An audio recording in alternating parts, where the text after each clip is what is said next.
கிறிஸ்துவில் பிரியமான சகோதர சகோதரிகளே, மீண்டும் உங்கள் அனைவருக்கும் புதிய புத்தாண்டு 2026 ஆண்டின் நல்வாழ்த்துக்களை தெரிவித்துக் கொள்கின்றேன். இந்த புதிய புத்தாண்டை ஆண்டவரின் பிரசன்னத்தில் ஆண்டவருடைய ஆசீர்வாதத்தோடு நாம் தொடங்க மகிழ்வோடு குழுமியிருக்கின்றோம்.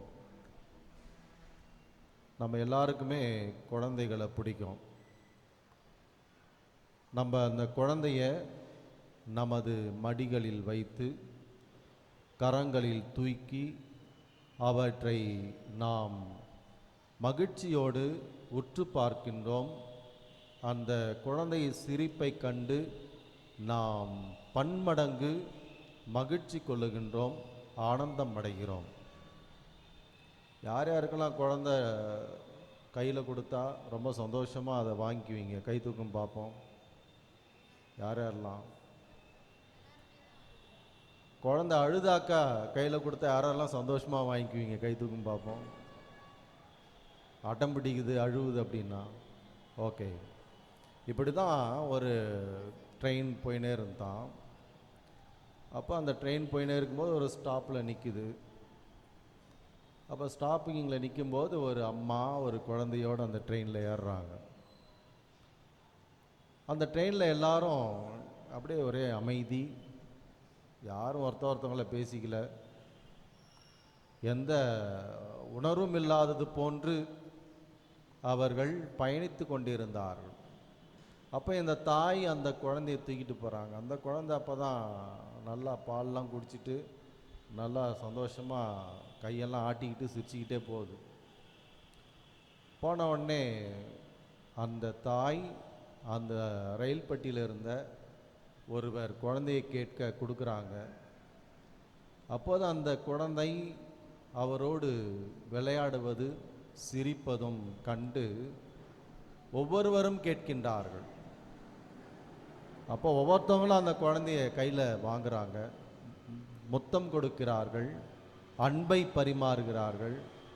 இவ்வளோ நேரம் அமைதியாக போயின்னு இருந்த அந்த பயணிகள் மகிழ்ச்சி அடைகின்றார்கள், அந்த குழந்தையை பற்றி பேசுகின்றார்கள். அந்த குழந்தையின் சிரிப்பை எப்படிலாம் அழகாக சிரிக்குது அப்படின்னு சொல்லிட்டு அவர்களுக்குள் உறவு பரிமாற்றம் தொடங்கியது. மகிழ்வோடு அந்த பயணம் சென்று கொண்டிருந்தது.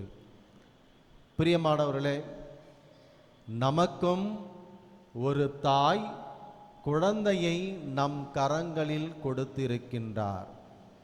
அன்னை மரியாள் தனது குழந்தையை நம் அனைவருக்கும் கொடுத்து, இந்த குழந்தையை கரங்களில் ஏந்துங்கள், நீங்கள் மகிழ்ச்சியாக இருப்பீர்கள், இந்த குழந்தையை நீங்கள் மடியில் சுமந்து வைத்துக் கொள்ளுங்கள், உங்கள் பயணத்தில் நீங்கள் இந்த குழந்தையை நீங்கள் ஏந்தி செல்லுங்கள், நீங்கள் மகிழ்ச்சியாக இருப்பீர்கள், உங்கள் கவலையெல்லாம் மறந்து போயிடும். காரணம், இந்த குழந்தை உங்கள் கரங்களில் இருந்தால் எந்த பிரச்சனையாக இருந்தாலும் அவை சுமூகமாக தீரும் என்று சொல்லி வருடத்தின் முதல் நாளாகி இன்று அன்னை மரியாளோடு இணைந்து இந்த நாளை சிறப்பிக்க தாய் திரு அவை நமக்கு அழைப்பு கொடுக்கின்றது. எனவே இந்த மகிழ்ச்சியான வேளையில் புத்தாண்டின் மிகப்பெரிய ஒரு சிறப்பான விழாவை கொண்டாடும் அதே வேளையில் அன்னை மரியாள் இறைவனின் தாய் என்ற கோட்பாட்டினை சிந்தித்து அன்னை மரியாளோடு இணைந்து இயேசுவை பெற்றெடுத்த அந்த குழந்தையை நமது கரங்களில் ஏந்தி மகிழ்வோடும் ஆசீர்வாதத்தோடும் இந்த வருடத்தை தொடங்க கொண்டாட நமக்கு அழைப்பு கொடுக்கப்படுகின்றது. அன்னை மரியாளோடு நம்ம புத்தாண்டை கொண்டாடணும் அப்படின்னு சொல்லும்போது, அன்னை மரியாள் எல்லா விதமான சூழ்நிலைகளிலும் ஒவ்வொரு நிமிடமும் இன்பம், துன்பம், எல்லா உணர்வுகளையும் அனுபவித்து இறைவனோடு இணைந்து பயணித்தவர். இதுல ஒரு சில தருணங்கள், ஒரு சில உணர்வுகள் நம்மால் அன்னை மரியாளிடமிருந்து அவற்றை பெற்றுக்கொள்ள முடியும், அவற்றை நமதாக்கி கொள்ள முடியும். கபிரியேல் தூதர் அன்னை மரியாளுக்கு தோன்றி சொல்லுகின்றார், உமது வயிற்றில் ஒரு மகனை பெறுவீர், தூய ஆவியின் வல்லமையினால் கருதாங்குவீர், ஒரு மகனை பெறுவீர், இயேசு என்று பெயரிடுவீர் என்று சொல்லப்படுகிறது. இந்த மங்கள செய்தியை கேட்ட அன்னை மரியாள் இது எப்படி ஆகும் என்று சொல்லி கலங்குகின்றாள். கன்ஃபியூஷன், கலக்கம், இது எப்படி ஆகும் என்று சொல்லி அன்னை மரியாள் அங்கு கலங்குகின்றார். நம்முடைய வாழ்க்கையிலும் பல சமயங்களில் கலக்கம், இது என்னவா இருக்க போகுது, எப்படி இருக்க போகுது அப்படின்ட்டு இருக்கிற அந்த கலக்கத்தில் அன்னை மரியாள் ஆண்டவரின் மீது நம்பிக்கை கொள்ளுகின்றார். வானதூதரின் அந்த செய்திக்கு கலக்கம் வந்தபோதும் அவற்றை ஆம் என்று சொல்லி ஏற்றுக்கொள்ளுகின்றார். ரெண்டாவதா பார்க்குறோம், அன்னை மரியாள் தன்னுடைய வாழ்க்கையில் குறிப்பாக குழந்தையை பெற்றெடுக்க அவர்கள் ஒவ்வொரு வீடாக சென்று தங்களுக்கு இடம் வேண்டும் என்று கேட்கின்றார்கள். நிலையற்ற தன்மை, அங்கு பாதுகாப்பு இல்லாத ஒரு தன்மை. அன்னை மரியாள் இந்த நிலையற்ற பாதுகாப்பற்ற அந்த சூழ்நிலையிலும் வீடு வீடாக சென்று அங்கு இடம் வேண்டும், தங்குவதற்கு குழந்தையை பெற்றெடுக்க இடம் வேண்டும் என்று சொல்லி அவர்கள் கேட்கின்ற போதும் பலரும் அங்கு இடம் தர மறுத்த போதும் இறைவன் கண்டிப்பாக இடம் கொடுப்பார் என்று சொல்லி மாட்டுத் தொழுவத்திலே அன்னை மரியாள் ஆண்டவரை பெற்றெடுக்கின்றார். நம்முடைய வாழ்க்கையிலும் இன்செக்யூரிட்டி, நம்ம பாதுகாப்பற்ற சூழ்நிலை, நிலையற்ற சூழ்நிலை, என்ன நடக்க போகுது, பாதுகாப்பே இல்லாமல் இருக்கிறேன் அப்படின்னும் போதெல்லாம் கடவுள் நமது பாதுகாவலர், ஆண்டவர் நமது பாதுகாப்பு, ஆண்டவர் தான் நமக்கு எல்லாம். மூன்றாவது அன்னை மரியாளுடைய வாழ்க்கையில் பார்க்குறோம், பெயின் அண்ட் பேனிக். தன்னுடைய வாழ்வில் துன்பத்தை, பதற்றத்தை, என்ன செய்ய போகிறோம் என்ற ஒரு நிலையில் அன்னை மரியாள் இருக்கின்ற போதெல்லாம் ஆண்டவர் அவரது உள்ளத்தில் அவருக்கு வேண்டிய திடனையும் ஆற்றலையும் கொடுக்கின்றார். சிமியோன் சொல்றாரு, இக்குழந்தை பலரின் வீழ்ச்சிக்கும் எழுச்சிக்கும் காரணமாயிருக்கும், உமது உள்ளத்தையும் ஒருவாள் ஊடுருவம் என்று சொன்னபோதும் அன்னை மரியாள் அங்கு மிகவும் தைரியமாக இந்த ஆண்டவர் எப்படிப்பட்ட குழந்தையா இருக்க போகுது என்று சொல்லி சிந்தித்து ஏற்றுக்கொள்ளுகின்றார்.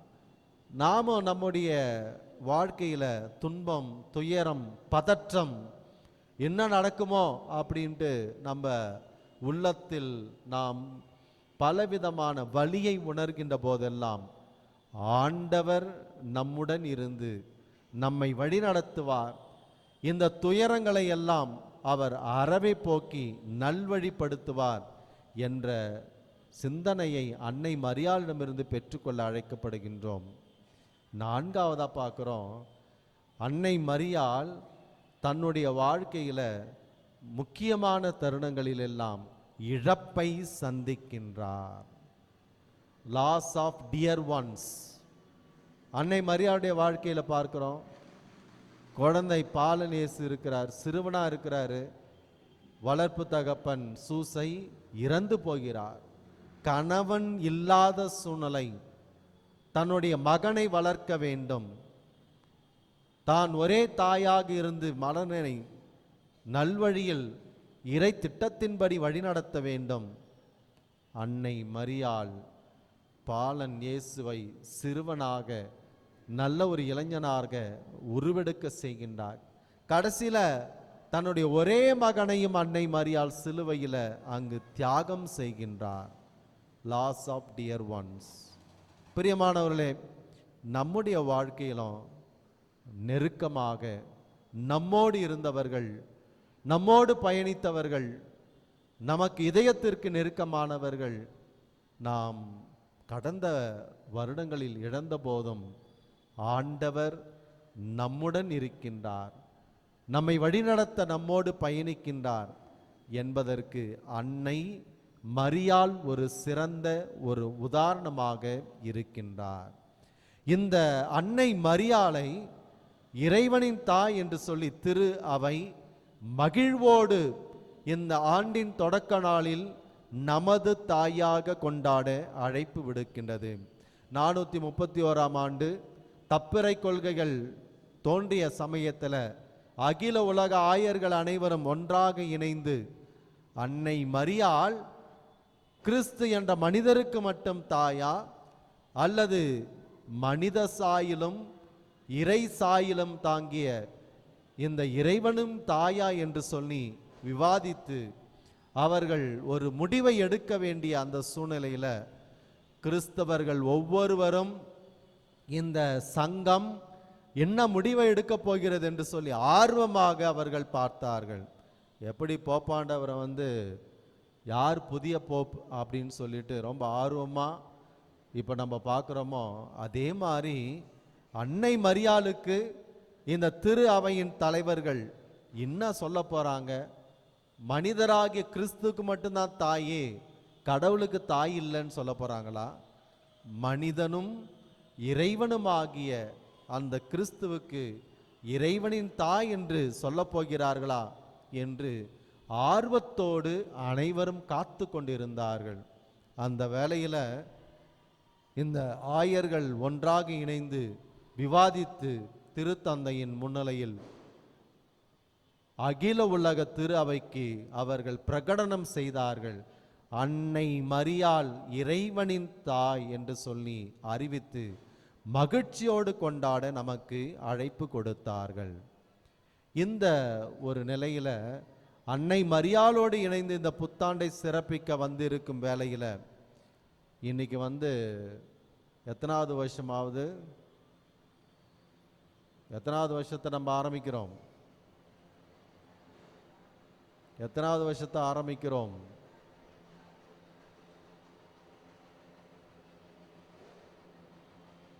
நீங்க சொல்றது கேட்கல, அந்த வண்டி சத்தம் தான் கேட்குது.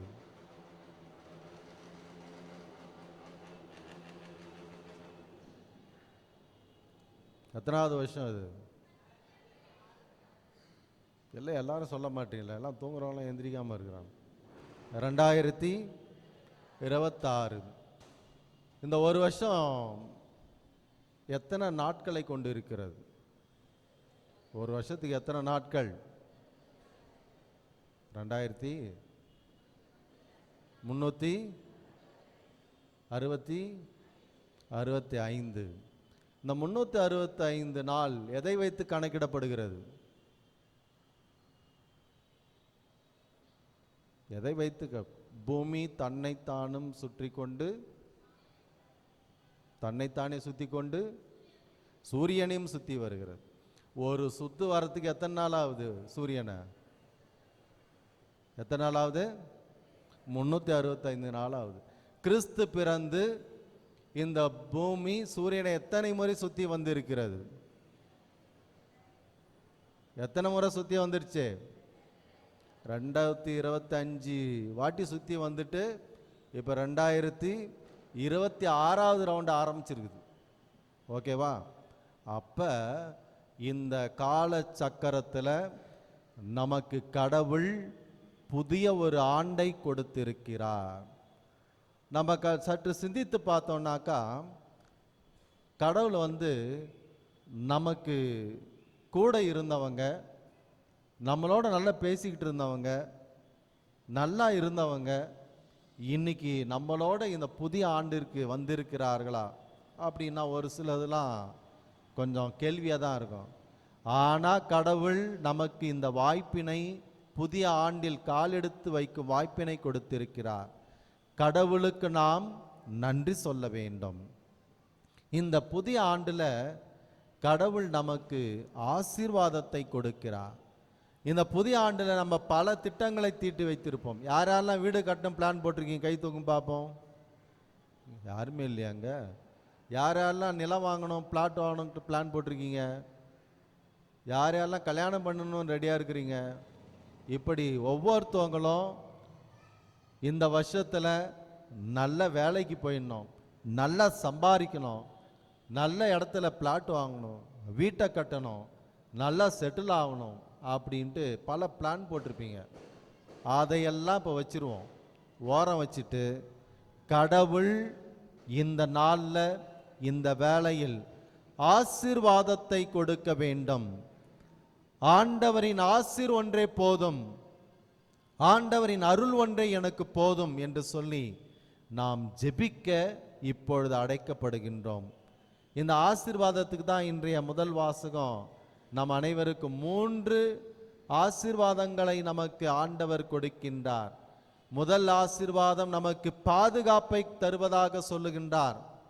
தனது முகத்தை வீசி தமது அருளை நமக்கு தருவதாக சொல்லுகின்றார். 3ஆவதாக அமைதியை தருவதாக நமக்கு கூறுகின்றார். பாதுகாப்பு, முகவொளியை வீசி நமக்கு ஆசீர்வாதம், 3ஆவது அமைதியை தருவதாக ஆண்டவர் ஆசீர் கூறுகின்றார்.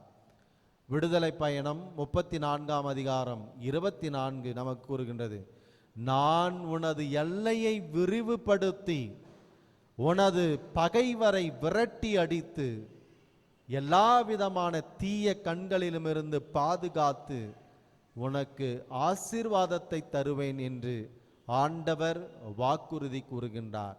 எல்லையை விரிவுபடுத்துவேன் என்று சொல்லுகின்றார். உனது ஆசீரை நான் மிகுதிப்படுத்துவேன் என்று சொல்லுகின்றார். உனது அன்பை மிகுதிப்படுத்துவேன் என்று சொல்லுகின்றார். இந்த எல்லையை விரிவுபடுத்தி மிகவும் அற்புதமாக வழிநடத்தும் இறைவனாக உனக்கு இருப்பேன் என்று சொல்லி ஆண்டவர் நமக்கு வாக்குறுதினை கொடுக்கின்றார். இந்த புதிய ஆண்டில் நம்ம பல முடிவுகளை, வாக்குறுதிகளை நாம் எடுப்போம். இந்த வருஷம் நான் ரொம்பவும் நல்லவனாக இருப்பேன், நிறைய நல்லது செய்வேன், சுறுசுறுப்பாக இருப்பேன், நல்லா கடமையை நிறைவேற்றுவேன் அப்படின்லாம் முடிவு பண்ணுவோம். ஆனால் எதை செய்தாலும், முடிவு செய்தாலும் ஆண்டவரின் துணை கொண்டு நான் அதை சிறப்பாக செய்வேன் என்ற ஒரு உணர்வோடு நாம் முடிவு செய்து வாழ சிறப்பாக அன்னை மரியாளோடு இணைந்து இந்த புத்தாண்டு திருப்பலியிலே இறை அருளையும் ஆசிரையும் பெற்று மகிழ்வோமாக. ஆமேன்.